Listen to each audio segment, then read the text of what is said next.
जेता कंत कबीर का सोई वर वरूं, मनसा वाचा कर्मणा में करूं। इसलिए मैं तो जिस कबीर ने जिस परमात्मा का वर्ण किया, जिसको अपना कंत पति पर भरतार माना है, हमने भी मन वचन कर्म से उसी परमात्मा को अपना माना है। दादू जी महाराज के पास जब आमेर में दादू जी महाराज सांबर में एक भाई को लौंग और काली मिर्च दिया, जिसके कारण उसके 2 बच्चे उत्पन्न हुए, गरीबदास और मस्किनदास। वो दादू जी महाराज के शिष्य हो गए, गरीबदास और मस्किनदास कहलाए। जो 2 बायां प्रकट हुई थी, वो 2 बायां रामाबाई और श्यामाबाई, वो भी दादू जी महाराज के शिष्य बन गई और भगवान का भजन किया। ब्राह्मणों 2 बायां, उस बाइयों के कारण उनको विराग हो गया, तो वो भी उनके साथ हो गई, 4 बायां हो गई। ब्राह्मणों ने विचार किया कि ये दादू जी महाराज के साथ जो 2 बायां, ये तो भगवान का भजन करती, ठीक है, लेकिन हमारी बायां भी न तो ब्याह करती और भजन में लग गई। बोले कि अगर कन्या का विवाह पहले के समय में 13 वर्ष में हो जाता था, अब तो 18 साल कर दिए गवर्नमेंट ने, तो 13 वर्ष में अगर विवाह नहीं हो तो राजा को और प्रजा को और ब्राह्मणों को, मां बाप को पाप लगता है। इस कारण 13 साल में ब्याह कर देते थे। अब वो कन्या ने मना कर दिया विवाह के लिए, तो राजा को भड़काया, बोले कि दादू जी महाराज विवाह नहीं करते हैं। राजा ने आकर पूछा, महाराज इन कन्याओं का विवाह क्यों नहीं करते हो? बोले कि वो अगर करना चाहे तो पूछ लो। जब राजा ने पूछा तो उन भाइयों ने जवाब दिया कि जो कंथ कबीर का, अरे जो दादू जी महाराज ने जिस परमात्मा को अपना भरतार बनाया, जिस गार्गी सांडिलिनी मीरा ने अपने परमात्मा को अपना कंत बनाया, तो हमने भी उस परमात्मा का वर्ण कर लिया। वही हमारा भरतार है, वही हमारा कंत है, वही हमारा पति है, और हम तो उसका भजन ही करेंगे। राजा चला गया। ब्राह्मणों ने कहा कि राजन ये तो ठीक नहीं हुआ, पाप लगेगा। महाराज को फिर बार बार आकर कहने लगा, तो फिर आया, फिर कहा कि तुम ब्याह कर लो। तो ज्यों ही गया देखने, तो वो 4 बायां कहते हैं कि वो शेरनियों की तरह शेरनियां बनी हुई देख के डर गया और पीछे भाग कर आया। महाराज शेरनियां बेटी है कि भाई तुम सही भाव करके जा। फिर तो उसने ये आग्रह छोड़ दिया कि जैसे रहना चाहें वैसे रहने दो। ऐसे वर को क्या वरों जो जन्मे और मर जाए, वर परनु गोपाल को जो मारो चुड़लो अमर हो जाए। मीरा ने भी ऐसा ही वर वर्णन किया था। दादू सबका साहिब एक जाका प्रगट नाऊं, दादू साईं सोध ले ताकि मैं बलि जाऊं। इसलिए जो सबका साहिब परमात्मा है, जो प्रगट रूप से सर्वव्यापी है, हम तो उसी एक परमात्मा का नाम स्मरण करते हैं और उसी को शोध करके हम उन्हीं की बारंबार बलिहारी जाते हैं, उसका आश्रय करते हैं। सांचा साईं शोध कर सांचा राखी भाव, दादू सांचा नाम ले सांचे मार्ग आओ। इसलिए हमने तो सच्चे परमात्मा को खोज लिया, शोध लिया है। मुझको कहां ढूंढे बंदे, मैं तो तेरे पास में। ना काबा ना काशी कैलाश में, खोजी हुई तो तुरते मिलो पल भर की तलाश में, और श्वासों की श्वास में। तो इसलिए सच्चे परमात्मा का नाम सुमिरन करो, सच्चा मार्ग अपनाओ। सांचा सदगुरु सो दिले सांचे लीजिए साथ, सच्चे सदगुरु की शरण होकर और सच्चे संतों के सानिध्य में, सत्संग में उस परमात्मा को, सच्चे परमात्मा को खोज करके और उसकी अगाध भक्ति करो। जा मैं मेरे सो जीवे रमता राम न होई, जा मन मनते रहते मेरा साहिब सोई। जो बार बार जन्मे और मरे वो परमात्मा नहीं हो सकता, वो तो जीव है। रमता राम न होई, जो जन्मने मरने वाला रोम रोम में रमने वाला राम नहीं होगा। राम तो सत्य हैं, जन्म मरण से रहित है। मेरा साहिब सोई, मेरा सच्चा परमात्मा तो वही है जो रोम रोम में रमने वाला, जन्म मरण से रहित है। वो परमात्मा न तो उठता है ना बैठता है, एक रस जागे सोवे ना, न जागता न सोता है, न मरता न जीता है। वो तो एक रस, उसका जन्म मरण है ही नहीं, वहां काल ही नहीं है, समय नहीं बीतता वहां। तो कौन जन्मेगा और कौन मरेगा, कौन बुढ़ा होगा कौन जवान होगा। सब उपज कपे उसमाय, उसके अंदर तो सब मरते, उत्पन्न होते और मरते हैं, संसार जो उसके बनाए हुए, लेकिन वो नहीं मरता है, वो तो सदैव अजर अमर है। नावे जामे नामरे नावे गर्भवास, दादू ऊंधे मुख नहीं नरकुंड 10 मास। न तो वो जन्मता न मरता, न गर्भवास में आता हो, न ऊंधे मुख लटकता 9 महीने। कृत्रिम नहीं सो भ्रम है, घटे बदे नहीं जाए, पूर्ण निसले कृत जगत न नाचे आए। वो परमात्मा कृत्रिम नहीं है। संसारी लोग तो कृत्रिम मंदिर मस्जिद बना देते हैं, देवता बना देते हैं। एक पत्थर के सिंदूर लगाई, तिलक टिके लगाए, और ये भैरू जी, ये पाबू जी, वो देवता, वो भगवान, पता नहीं कितने 33 करोड़ देवी देवता बना देते हैं। वो परमात्मा कृत्रिम नहीं है, हमारा बनाया हुआ नहीं है। घटे बदे नहीं जाए, न वो घटता न बढ़ता है। पूर्ण निश्चल एक रस, वो निश्चल पूर्ण परमात्मा है, एक रस अविचल है। जगत न नाचे आए, वो जगत में नाचने थोड़ी आता है, वो तो प्रेम से नाच सकता है। नाचे नंदलाल नचावे हरि की मैया, तो वो यशोदा जैसी मां तो नचा सकती है। ऐसे संत महापुरुष तो नचा सकते हैं, बाकी वो सब सारे संसार को नचाता है, वो थोड़ी नाचने आएगा। उपजे विन से गुण धरे यूं माया का रूप, दादू देखत थिर नहीं, क्षण छाई क्षण धूप है। उत्पन्न होना, विनाश होना, ये तो माया का रूप है, माया है। देखत थिर नहीं, ये जो दिखाई दे रहा है ये कोई स्थिर रहने वाला नहीं है, प्रतिदिन नासवान की ओर जा रहा है। क्षण भंगुर संसार है, नासवान है, नष्ट होने वाला। क्षीण छाई क्षीण धूप, कभी धूप कभी छांव, कभी तो धूप होती कभी छाया होने लग जाती। जे नाई सो उपजे है सो उपजे नाय, जो ये संसार नहीं है यही तो उत्पन्न होता है, जो नहीं है वो उत्पन्न होता है।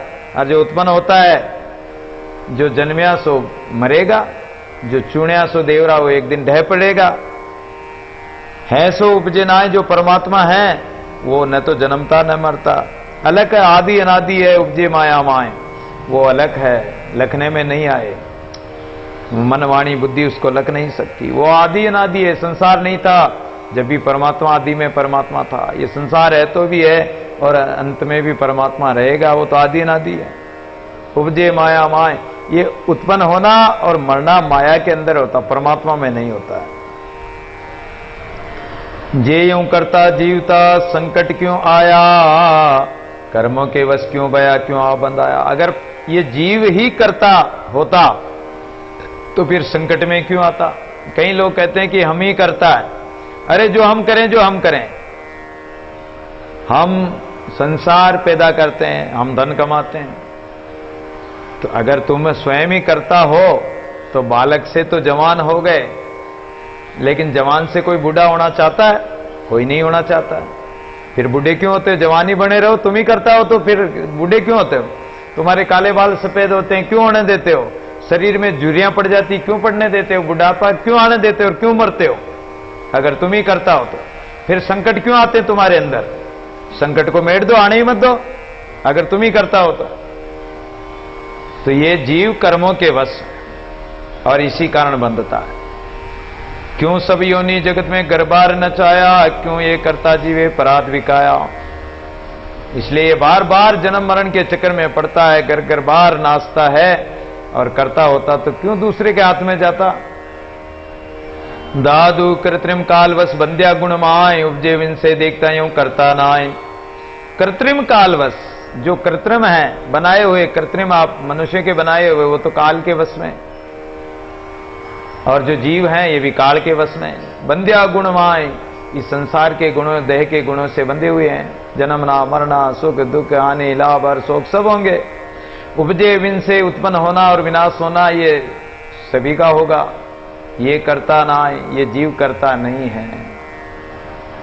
जाति नूर अल्लाह का, जीव कर्म का करता है, कर्म करता है, लेकिन जीव उत्पन्न होना, जीना मरना, हानि लाभ, जीवन मरण, जस अब जस, ये विधि हाथ है, ये परमात्मा के हाथ है, इसका कर्ता नहीं हो सकता ये जीव। जाति नूर अल्लाह का, सिपाती अरवा, सिपाती सिजदा करे, जाति बेपरवाह। परमात्मा की जाति अल्लाह माया अविद्या रहित शुद्ध ब्रह्म नूर रूप है। परमात्मा की जाति क्या है? अजर अमर, अखंड अविचल, अजर अमर है, सिपाती अरवा। और ये जीव जो पूजने वाला, उपासना करने वाला, प्रार्थना बंदगी करता है, और अगर ये जीव परमात्मा की बंदगी करे तो ये भी उसी का स्वरूप हो जाएगा। सिपाती सिजदा करे, जाति बेपरवाह, फिर वो भी उसी जाति का होकर बेपरवाह हो जाएगा। उसको फिर काल नहीं खा सकता है। एक ही जाति के हो जाएंगे तो काल कैसे खाएगा? परमात्मा की जाति के हो जाओगे, सजातीय के हो जाओगे, विजातीय नष्ट हो जाएगी।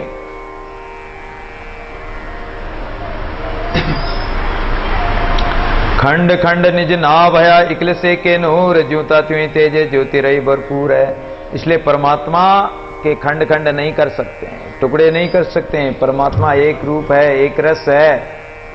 इकलस एक नूर, वो एक रस है, जो उसका नूर है, स्वरूप है, वो एक ही स्थिति है। ज्योता त्यों ही तेज है, वो ज्योति स्वरूप है, जैसा है वैसा का वैसा ही है, कम ज्यादा नहीं होता।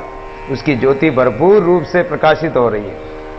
परम तेज प्रकाश, परम नूर निवास, परम ज्योति आनंद में हंसा दादू दास। इसलिए वो परम तेज ज्योति स्वरूप परमात्मा प्रकाश स्वरूप है, उसका नूर और उसी में निवास है, ज्योति स्वरूप परमात्मा है। हंसा दादू दास, और जो हंस स्वरूप संत हैं, दादू जी महाराज कहते हैं कि वो उस परमात्मा में आनंद प्राप्त करते हैं। जो हंस होते हैं, हंस स्वरूप संत होते हैं, उस मानसरोवर में उस परम तेज परमात्मा में आनंद प्राप्त करते हैं। परम तेज परापरम परम ज्योति परमेश्वरम, स्वयं ब्रह्म सदैव सदा दादु अविचल सुस्थिरम। इसलिए हे जिज्ञासु जनों, वो परम तेजोमय ब्रह्म पर और अपर रूप से परम ज्योतिमय परमेश्वर, वह आप स्वयं ब्रह्म चैतन्य सदैव स्थिर रहने वाला है। वो अपने आप में स्थिर है, वो कभी घटता बढ़ता नहीं है। अर्थात वो सदैव अपने स्वरूप में स्थित रहता है। वो अक्रिय है, निश्चल है। वो कर्म करते हुए भी कर्म नहीं करता है, वो देखते हुए भी नहीं देखता है, वो निश्चल है। अविनाशी साहिब सत्य हैं, जेब जीवन से ना आए, जेता कहिए काल मुख सो साहिब की समाए। इसलिए वो अविनाशी परमात्मा का विनाश नहीं होता। अविनाशी, उसका नाम ही अविनाशी है। साहिब सत्य हैं, वो सत्य हैं, त्रिकालाबाधित है, तीनों कालों में भी उसका नाश नहीं होता। जेब उपजे विन से ना आए, वो न उत्पन्न होता न विनाश होता उसका। जेता कहिए काल मुख, और जो काल के मुख में है, जो जन्मने मरने वाले हैं, वो साहिब की समाए, वो साहिब नहीं है, वो तो जीव है, नश्वर है, माया है। साईं मेरा सत्य निरंजन निराकार, दादू बिन से देखता झूठा सभाकार।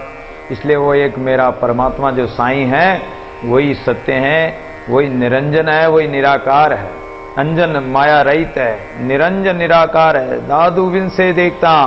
और ये संसार को तो देखते देखते ये तो विनश जाएगा। ये जो आकार दिखाई देता है, ये तो एक न एक दिन है, और राजा जाएगा, रानी जाएगी, सारी दुनिया जाने वाली है, सब जाने वाले। जाएगो रे हम जानी, सब जा रही है। सूर्य चंद्रमा जाएंगे, पृथ्वी आकाश धरती पानी सब जाएंगे। न राजा रहेंगे, न रंक रहेंगे, न जल रहेगा, न पानी रहेगा। ये जल थल सब, चंद्रमा सूर्य सब नष्ट होने वाले, सब एक एक क्षण एक एक पल नाश की ओर जा रहे हैं, नष्ट होते जा रहे हैं।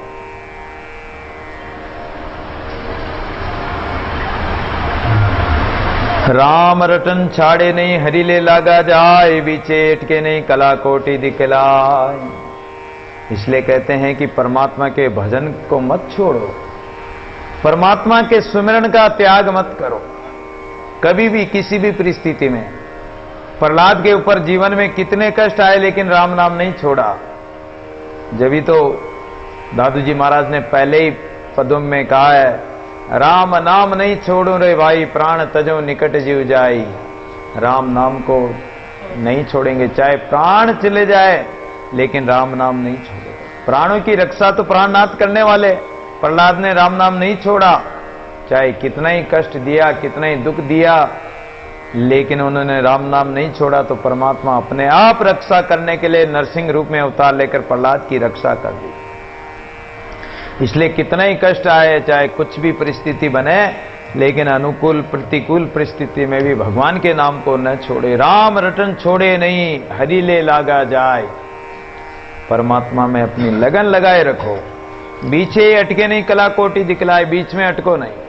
परमात्मा कसौटी भी देता है, कष्ट भी देकर देखता है, और प्रलोभन भी देता है कि ये प्रलोभन में कहीं फंसता तो नहीं है। अगर उसी में अटक गया तो फिर वहीं रिद्धि सिद्धि में और उस प्रलोभन में अटक जाएगा, परमात्मा के पास नहीं पहुंचेगा।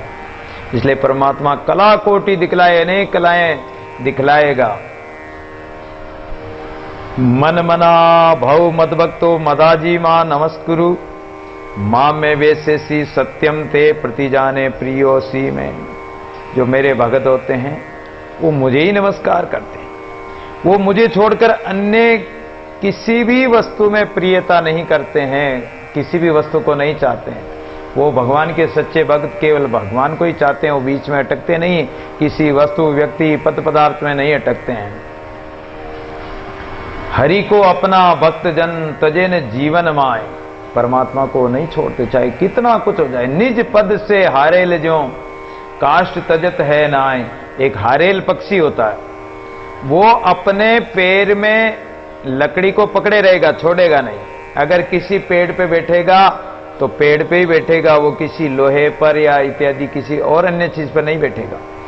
और अगर कहीं बैठेगा तो अपने पैर के अंदर एक लकड़ी का टुकड़ा जरूर रखेगा वो। उसी प्रकार भक्तों को चाहिए कि भगवान को नहीं छोड़े, चाहे कहीं भी रहो, कैसे भी रहो, किसी भी देश में रहो, किसी भी परिवेश में रहो, किसी भी वेश में रहो, कहीं भी रहो, किसी भी देश विदेश में रहो, लेकिन भगवान के नाम को नहीं छोड़े। पूरे अटके नहीं जहां राम तय जाए, दादू पावे परम सुख विल से वस्तु अगाय। पूरे अटके नहीं, परमात्मा का मार्ग दादू पंत दुहेला जाए अकेला। परमात्मा के मार्ग में अकेला ही जाना है। ये बहुत बड़ा कठिन मार्ग है, सरल से सरल है और कठिन से कठिन है परमात्मा का मार्ग। दादू मार्ग कठिन है, जीवित चले ने कोई। इस मार्ग में जिंदा व्यक्ति नहीं चल सकता, इस मार्ग में तो कोई मुर्दा होकर ही चला जा सकता है। जीवित मृतक होकर वही चल सकता है। तो इस मार्ग में पैर वही देगा जो जीते जी अपने आप को मुर्दे के समान समझ ले।